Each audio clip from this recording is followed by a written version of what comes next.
La palabra mágica plástico proviene del griego plásticos, que significa simplemente moldear o dar forma. La necesidad de moldear y mejorar los materiales de la naturaleza es tan antigua como el hombre. El bronce, una mezcla de hierro y estaño que puede moldearse sometiéndolo al calor, fue, de algún modo, uno de los primeros plásticos. Pero fue la revolución industrial del siglo XIX la que estimuló la creación de plásticos y creó una enorme demanda de materiales que pudieran manipularse y moldearse fácilmente. En el siglo XIX se quería desarrollar el marfil artificial. A mitad de siglo, el elefante africano estaba en peligro de extinción debido al exterminio que sufría por parte de los cazadores, quienes buscaban sus colmillos para convertirlos en bolas de billar. Alexander Parkes, un inventor inglés, descubrió un tipo de plástico parecido al marfil, al que llamó parkesina, y que ganó una medalla de bronce en la Exposición Universal de Londres de 1862. Parkes descubrió que la celulosa, las fibras vegetales de la madera y el algodón, mezcladas con ácido nítrico y un agente solvente o disolvente, se endurecían y al calentarse formaban un material ligero, fuerte y moldeable. Este medallón tan hábilmente trabajado está hecho de parkesina, al igual que este bastón tallado y estas molduras decorativas.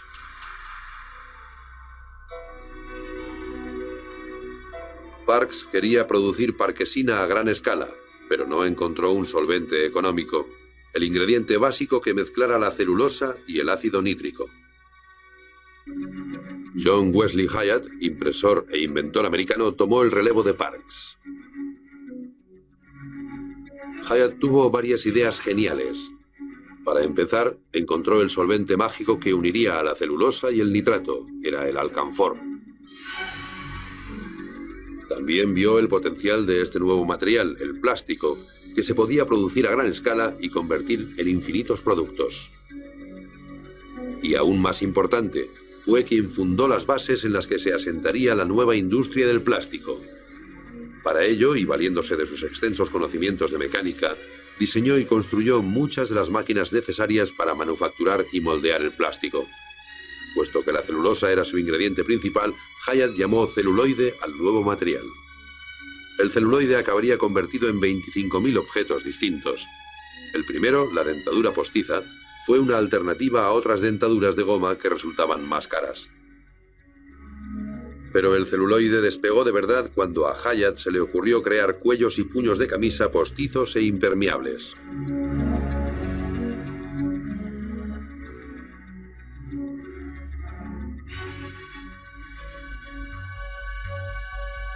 Los cuellos y los puños tuvieron tanto éxito que amenazaron a la industria china de la lavandería, en Estados Unidos, como sugieren alegremente los anuncios de celuloide que aprovecharon el sentimiento antioriental que afectó a este país en el siglo XIX. Otro producto importante hecho de celuloide, el corsé, se fabricaba con ballenas de celuloide que se vendían como inoxidables y resistentes al sudor. Por encima de todo, el celuloide se conocía como el gran imitador, el primer material creado por el hombre que podía copiar materiales naturales considerados de lujo como el marfil, las conchas de tortuga o el hueso. Las imitaciones de Hyatt eran extraordinarias.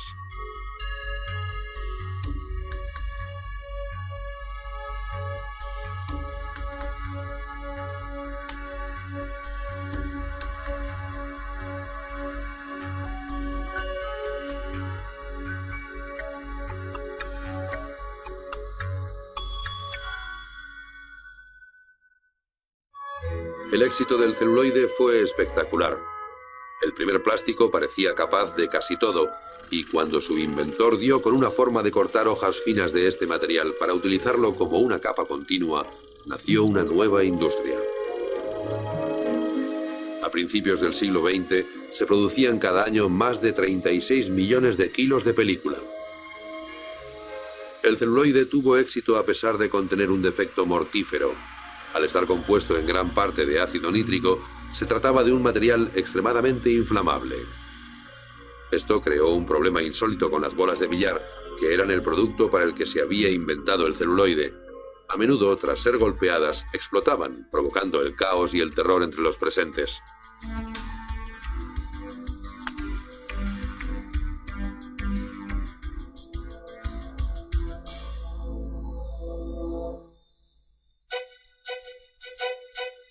En 1872, el químico alemán Adolf von Baeyer mezcló fenol y formaldehído. Los puso en el tubo de ensayo y al cabo de poco se desbordaron en una llama gaseosa. Y entonces sucedió lo que los químicos llaman la reacción fenol-formaldehído. Se mezclaron y formaron una masa pegajosa y viscosa que no servía para nada. O por lo menos no servía para nada hasta que apareció Leo Baekeland, un brillante químico e inventor estadounidense que acabaría siendo considerado el padre de los plásticos modernos. Baekeland estudió la reacción fenol-formaldehído y observó que la sustancia pegajosa se volvía dura al calentarla y que tomaba la forma del continente en el que se hallaba. Sin embargo, la reacción fenol-formaldehído tenía un grave problema. Al calentarlos, los productos químicos emitían un gas que hacía que se solidificaran en una masa espumosa que se desmigajaba fácilmente. Como Hyatt se vio obligado a diseñar una forma efectiva de procesar el material. Lo consiguió al inventar el método de calor y presión, y al diseñar una máquina, el bakelizador, que calentaba los productos a altas temperaturas y los presionaba para expulsar el gas y crear un material suave, liso y duro. A este material, descubierto en 1907, lo llamó bakelita. La bakelita representó un paso de gigante en la historia del plástico. A diferencia del celuloide, que se componía básicamente de algodón y madera descompuestos, la bakelita era fruto del tubo de ensayo y no tenía analogía en la naturaleza. Cuando el fenol y el formaldehído reaccionaban al calor, formaban moléculas que no habían producido hasta entonces miles de millones de años de evolución. Había empezado realmente la era de las moléculas y los materiales creados por el hombre. Además, la bakelita dio origen a una nueva y extensa categoría de plásticos, los termoplásticos, que eran duros, resistentes, antiinflamables y prácticamente irrompibles, además de conservar indefinidamente su forma una vez moldeados. La bakelita, el material de los 1000 usos, permitió fabricar teléfonos, cámaras, relojes, radios, joyas y sí, bolas de billar que no explotaban. Tras la Primera Guerra Mundial, la bakelita fue considerada por los diseñadores como el material de su era, no porque imitara de forma efectiva los materiales tradicionales, sino porque era artificial, es decir, no natural. Las fibras artificiales llegaron en 1939 de la mano de Wallace Carothers y la empresa DuPont, que buscaban un sustituto para la seda natural. Carothers partió de sustancias de la propia seda y logró un nuevo polímero, la poliamida, que comercialmente se llamó nylon. A principios de siglo se desarrolló en Francia un material semisintético creado de celulosa tratada químicamente llamado rayón. Era una especie de seda para la mujer y se hizo muy popular, especialmente en los años 30, cuando formaba parte del 85% de las prendas de vestir. No obstante, el rayón tendía a deformarse, a pegarse a la piel e incluso a disolverse. En 1927, la empresa DuPont inició la investigación secreta de un nuevo tejido llamado Fibra 66. Al frente del proyecto estaba un científico de la Universidad de Harvard, Wallace Carothers, contratado para hacer investigación pura, es decir, investigación sin fines comerciales. Fue uno de los más importantes investigadores del nuevo material. Verificó y dibujó las estructuras encadenadas de las moléculas de plástico y desató la era del diseño molecular.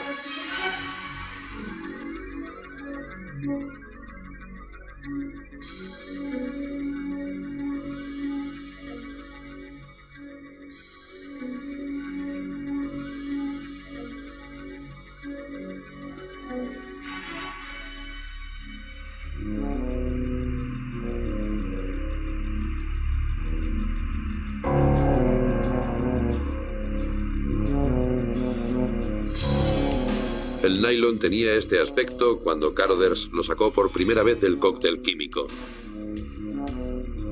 El material era extraordinariamente flexible y sorprendentemente fuerte, ideal para un amplio abanico de aplicaciones. La primera fue como sustituto de las cerdas animales que llevaban los cepillos de dientes de la época.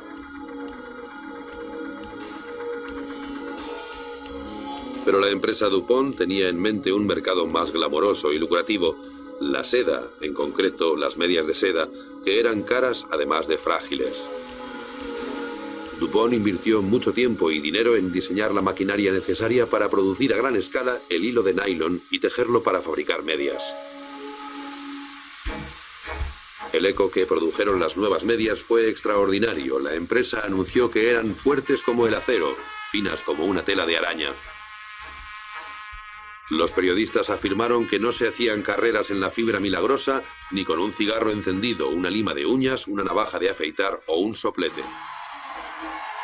A principios de 1940 se puso a la venta y en un solo día todas las existencias de medias de nylon, 5 millones de pares, se habían agotado.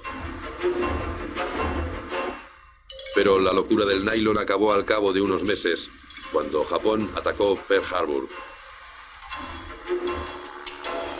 Todo el nylon, unos 30 millones de toneladas, fue requisado para la guerra y se usó mayoritariamente para los paracaídas. El 14 de febrero de 1946, tras el fin de la contienda, las medias volvieron a las tiendas y su éxito fue aún más arrollador.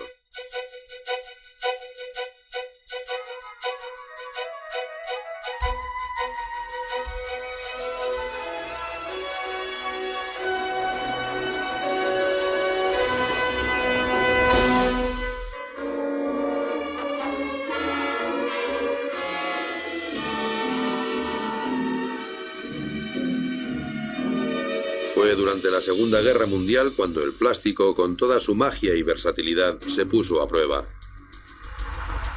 Debido a la escasez de materiales, la industria tuvo que imitar, duplicar y mejorar los recursos naturales difíciles de conseguir, especialmente el caucho.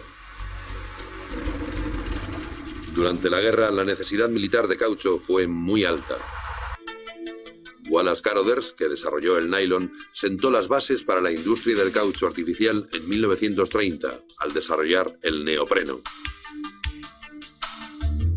Al contrario que el caucho natural, que tarda 7 años en formarse, el caucho sintético podía polimerizarse en horas.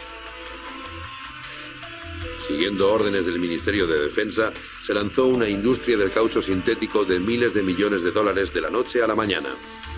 En 1944, 50 plantas producían 800.000 toneladas de caucho artificial al año, el doble de la producción de caucho natural antes de la guerra. Estas reservas tan amplias supusieron una ventaja enorme para Estados Unidos y sus aliados cuando la guerra se convirtió en una guerra de suministros.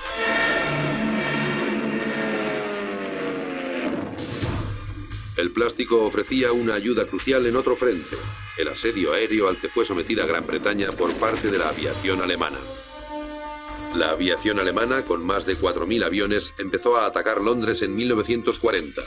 El país era defendido por la pequeña y anticuada Fuerza Aérea Real Inglesa, la RAF.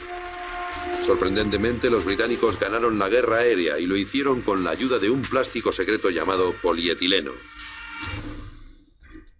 El polietileno era un aislante eléctrico excepcionalmente resistente y muy ligero.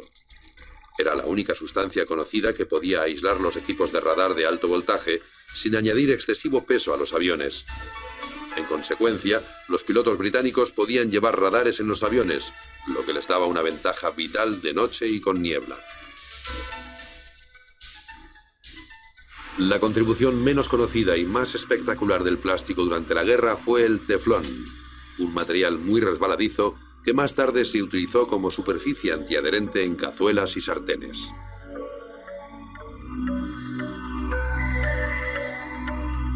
Los químicos de la empresa DuPont descubrieron esta resina en 1938 en el fondo de un cilindro que a primera vista parecía vacío.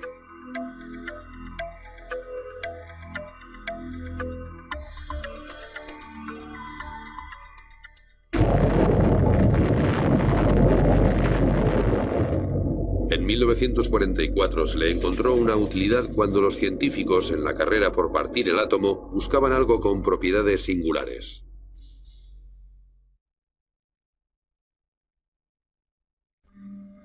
El diseño molecular de los productos químicos no fue más que el primer paso en el desarrollo de nuevos plásticos.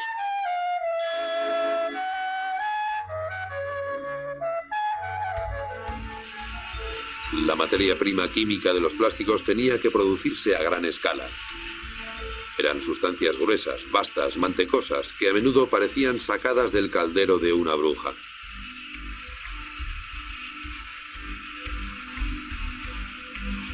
Estas gotas de pulpa sintética se comprimirían en hojas, bolitas, polvos y resinas que podían convertirse en hebras y en películas y que podían fusionarse con gas, además de moldearse para crear innumerables productos.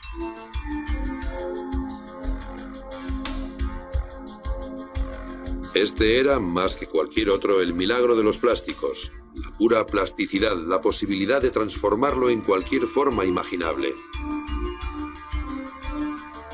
Esos momentos iniciales expresan la forma informe del plástico, su capacidad de ser nada y serlo todo al mismo tiempo.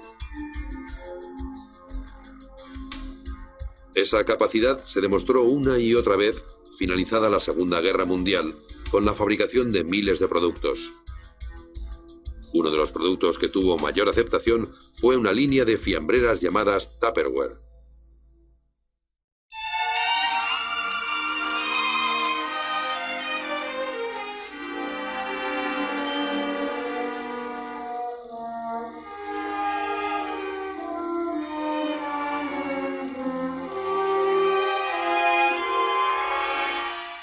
A finales de los años 40, el mañana maravilloso del plexiglas y otros plásticos había llegado. Tras prepararse para la guerra, la industria del plástico atacaba literalmente el frente doméstico. El Tupperware, por supuesto, se convirtió en algo básico en todos los hogares. Esta línea de fiambreras revolucionaria diseñada por el empresario del plástico Earl Tupper estaba hecha de polietileno, el mismo plástico que había permitido a los británicos mejorar el radar. Los contenedores elegantemente simples de Tupper eran tan innovadores que las amas de casa no sabían qué hacer con ellos cuando los veían en las tiendas. El Tupperware empezó a venderse a través de la venta directa con las famosas meriendas de Tupperware, en las cuales se mostraba a los clientes sus posibles usos y aplicaciones. El Tupperware, publicitado como arte por 39 centavos, formaba parte de la colección permanente del Museo de Arte Moderno de Nueva York. Tupper lo vendía con garantía de por vida y ayudó a mejorar la reputación de los plásticos de uso diario como bienes de calidad más que como objetos de usar y tirar. Los laminados, como la fórmica, fueron otro plástico revolucionario de la posguerra. La fórmica fue calificada como la maravilla que se limpia fácilmente y transformó las tiendas y grandes superficies con una increíble variedad de diseños.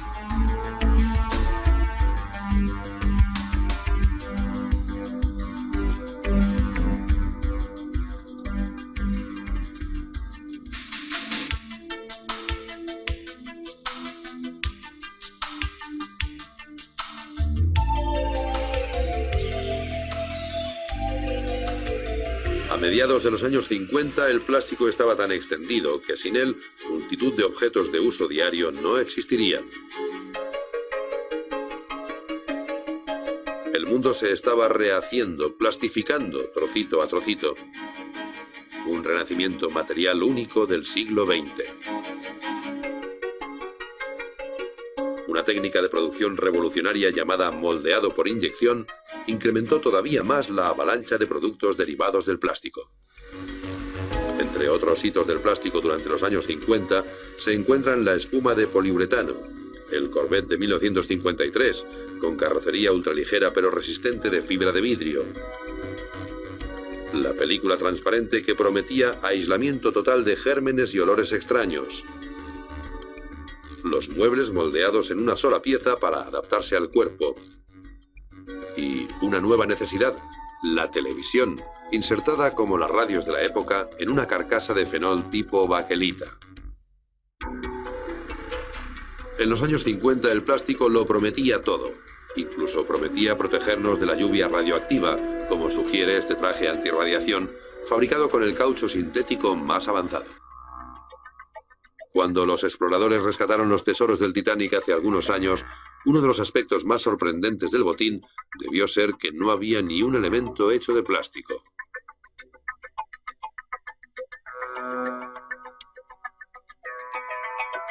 En 1964, de los 44 objetos que Westinghouse puso en su cápsula del tiempo para la Exposición Universal y que debían representar la vida moderna eran de plástico, y el número iba en aumento.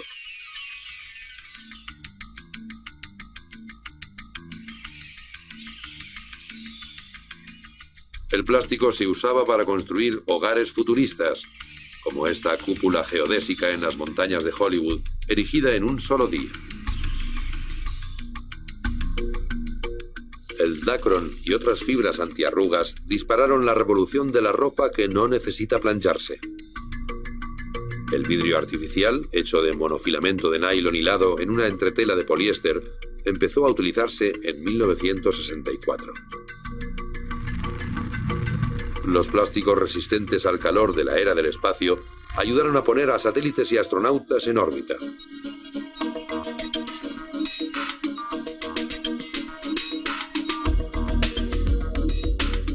La moda también acogió el plástico y se adentró en estilos de la era espacial. Incluso el mundo del arte quedó fascinado por el plástico. En 1969, los artistas Christo y Jean-Claude envolvieron 2,5 kilómetros de costa australiana con 93.000 metros cuadrados de tejido sintético y 56 kilómetros de cuerda de polipropileno.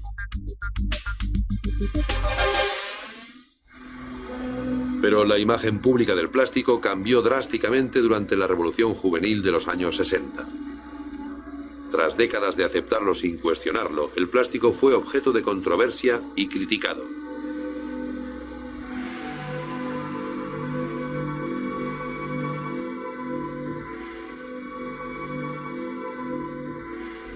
Miles de millones de botellas de refrescos y de bolsas de plástico contribuyeron a su mala imagen, llenando los basureros de residuos no biodegradables que podían durar millones de años. La presunta relación con el cáncer de algunos plásticos, como el PVC, que se usan en multitud de objetos, desde las tuberías hasta los cubiertos, le asestaron a su imagen otro duro golpe, y las emanaciones tóxicas que se producen al quemar el plástico supusieron otro obstáculo. Uno de los problemas ecológicos derivado del uso de plásticos afecta a las focas, ya que se estima que alrededor de 40.000 quedan estranguladas en redes y tiras de plástico cada año. Al recibir tantas críticas, la industria del plástico se defendió argumentando que el plástico es bueno para el medio ambiente porque precisa mucha menos energía para producirse que los materiales que sustituye. A la vez, los fabricantes de plástico lanzaron una gran campaña educativa sobre reciclaje. A finales de los años 90 se reciclaban más de 30.000 contenedores de plásticos rígidos. Cada año la empresa Willman Company salva más de 3.000 millones de botellas del basurero y ayuda a convertir la basura en ropa de calle y de deporte de última moda. Los fabricantes de plástico también han desarrollado plásticos verdes, polímeros producidos de maíz y otros cultivos que se biodegradan como la piel de un plátano. Desgraciadamente, los plásticos verdes no son todavía lo bastante baratos o resistentes como para usarlos en la mayoría de productos de plástico. Y el reciclaje es limitado, ya que muchos plásticos se degradan cada vez que se los recicla y finalmente acaban en el basurero. A pesar de estos problemas, los plásticos siguen evolucionando. El Lexan, lanzado al mercado comercial durante los años 70 por la empresa General Electric, es prácticamente irrompible. El Kevlar, desarrollado por la empresa DuPont, era tan fuerte que su fabricante tuvo que negar los rumores de que provenía de otro planeta. El plástico se usaba para hacer de todo, desde el primer avión propulsado por el hombre hasta el coche que no se abolla, pasando por el hielo artificial. Y en el campo de la medicina, el plástico hizo posible darle al hombre un corazón artificial. El plástico ha tenido un papel vital en la medicina desde los años 40, especialmente en el área de las prótesis y los trasplantes de órganos. El cuerpo humano prefiere los trasplantes desarrollados con materiales plásticos a los humanos, los cuales tiende a rechazar. El rechazo es un proceso en el que el material biológico de un órgano trasplantado, por ejemplo, es atacado por anticuerpos y por glóbulos blancos que destruyen ese material. El último corazón del Dr. Jarvik, el Jarvik 2000, es una bomba en miniatura que se introduce en el corazón natural del paciente y está hecha de titanio, Dacron, poliuretano, silicona y otros plásticos. El plástico, por supuesto, ha perdido parte de su encanto y de la promesa inicial, según la cual los materiales futuristas podrían resolver cualquier problema y cubrir cualquier necesidad. Y sin embargo, el plástico representa una gran ruptura con el pasado, una nueva era en la que los humanos pueden manipular y diseñar moléculas, crear nuevos materiales y, en un sentido muy real, reinventar la naturaleza.